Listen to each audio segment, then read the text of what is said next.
All right, Alexander, we need to talk about Lebanon. And Lebanon is a very important country that we need to discuss for many reasons. There's the location of the country, there's geopolitical reasons for why we need to talk about Lebanon. And of course, all of this is in relation to the fact that their economy is, I don't even want to say collapsing, has collapsed. And another reason why Lebanon is so important is because of inflation.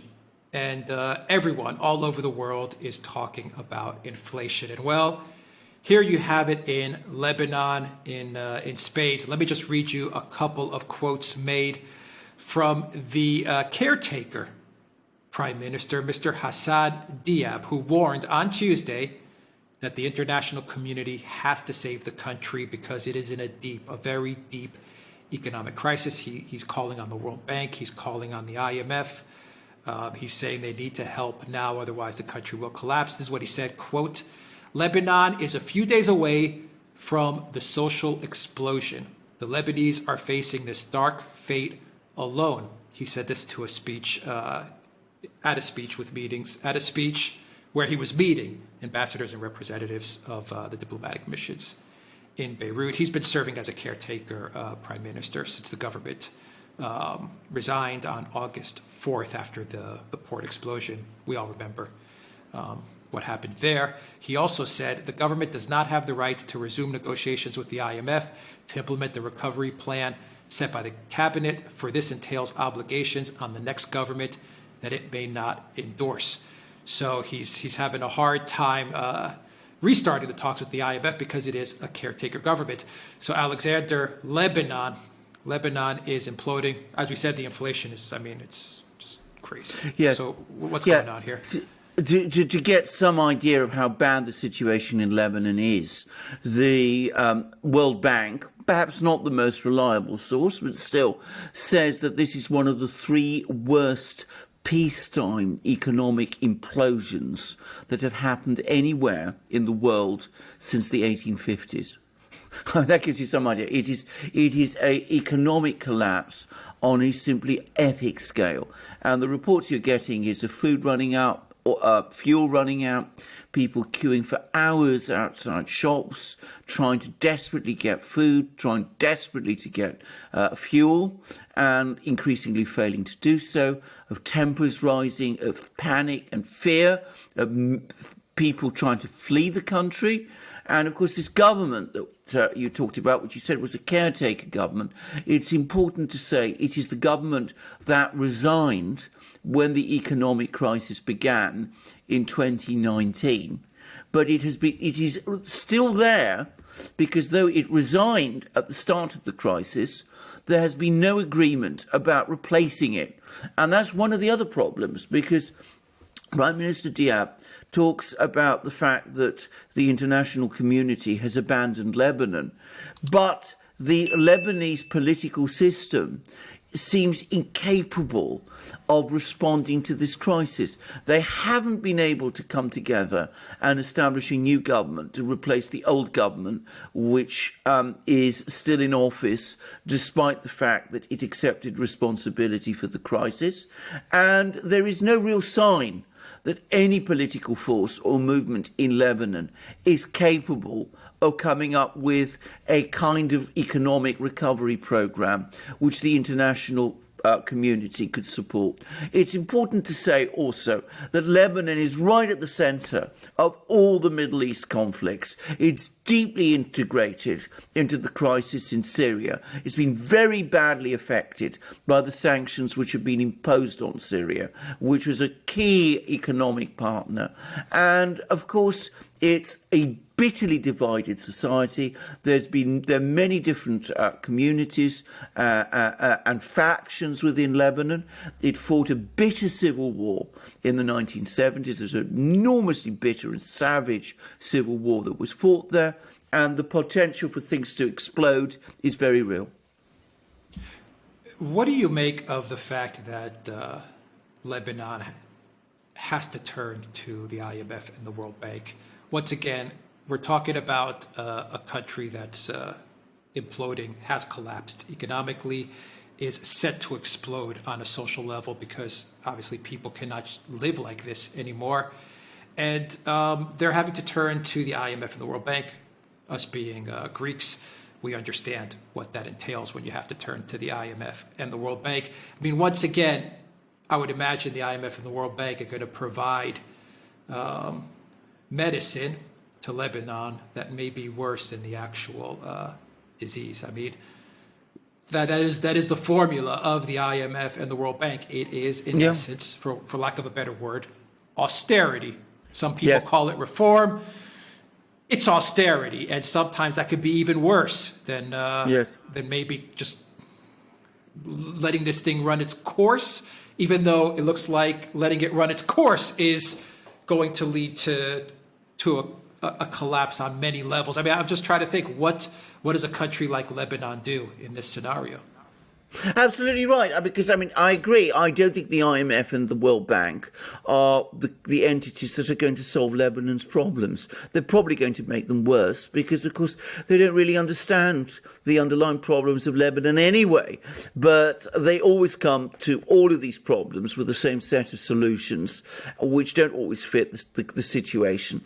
And they will no doubt try to impose the sort of restructuring and austerity policies that you're talking about, but quite likely they will simply accelerate the ongoing collapse which we are now seeing.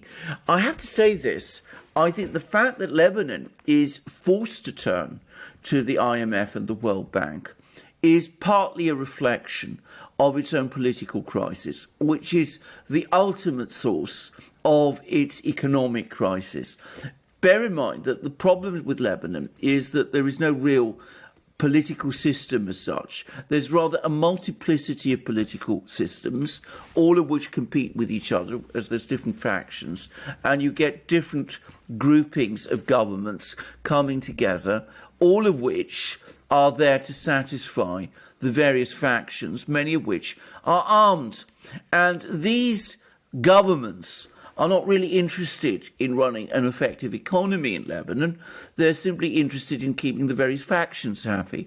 So the result is that Lebanon runs major budget deficits, very, very unconventional monetary policies. And that is what has led to this crisis. And unless you change that, turning to the IMF and the World Bank is not going to solve anything, because you will simply add more debt ultimately onto debt levels which are already unsustainable.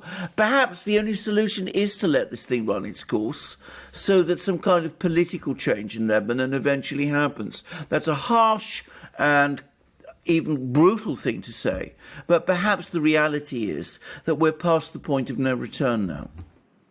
Yeah, I think the risk there is, how do you let this run its course without falling into some sort of internal crisis, civil war, social unrest?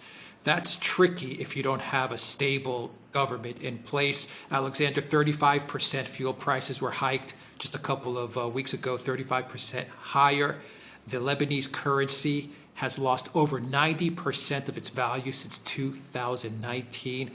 It's just absolutely insane. The GDP fell from close to 55 billion in 2018 to 33 billion in 2020. I mean, the country's almost lost half of its GDP. What do you do in this type of situation? What do you do? Well, I mean, the first thing you do, and I think this is the first thing that really needs to be done, is perhaps to stop seeing this so much as an economic problem that can be solved through conventional economic methods, and to see this rather as a humanitarian crisis, which means providing humanitarian aid. That is a difficult thing for a country to accept, but that seems to me one thing you need to do. But the other thing you need to do, perhaps, is to as you said, let events take their course, because I don't really see what alternative option there is. Provide humanitarian assistance, try to persuade the Lebanese to sort out their own problems. But if Lebanon cannot sort out its own problems, then how can outsiders do it for them? And what is the IMF and the World Bank going to do realistically to turn this thing round, given that their previous record is disastrous, and they don't really understand this problem? I mean, imagine letting loose Christine Lagarde on a problem like this. I mean, she's completely out of her depth on pretty much everything. Is she really going to know what to do in a situation like this with Lebanon? Okay, about a geopolitical level, what are the risks with having destabilized Lebanon in the region? Well, what are the risks there? Right. Well, I said that there are factions in Lebanon. There is one very, very powerful and very dominant one, which is very, very unnerving to many in the region, and that is, of course, Hezbollah. Hezbollah is allied with Syria and Iran, and is the enemy of Israel and the United States. They regard it as a terrorist organization. If the Lebanese state collapses, the risk, or rather the high probability, is that Hezbollah will emerge even stronger than it is now, because it is, of course, a organized force which functions independently of the Lebanese central government, which has always been weak. But if it disintegrates, even that restraint will be gone, and that could very well provoke a crisis, with Israel especially becoming extremely nervous about the fact that Hezbollah is functioning not so much as a faction within a state as it is at the moment, but as actually a kind of state on its northern borders, and that could very well be a major, major crisis. The other thing to say about this is that the collapse of the Lebanese economy has major implications on the economic policies, on the economies of neighbouring states. The crisis in Syria, the economic crisis in Syria, is partly a product of the collapse of the Lebanese banking system, in which Syria's financial system was deeply integrated. And the same, to some extent, applies to Turkey too. Bear in mind that Turkey has a very similar economic system, economic policies in some ways, to the one which have led Lebanon to disaster. I was just about to ask you that question. Is it fair to say that a part of Lebanon's problem is connected to Syria, to Turkey, and maybe the approach to fix some of the problems of Lebanon is to finally rebuild Syria and start to address the economic collapse that's also taking place in Turkey? I mean, in other words, to look at it more holistic. Absolutely, because this is a region. It's not just a country. I mean, I said that the situation within Lebanon itself is deeply divided.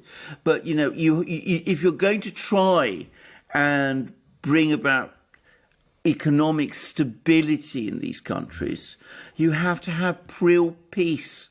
There is no peace in this region because the neocons, to put the finger of blame where it belongs, have created a deeply unstable situation. Syria is in deep crisis.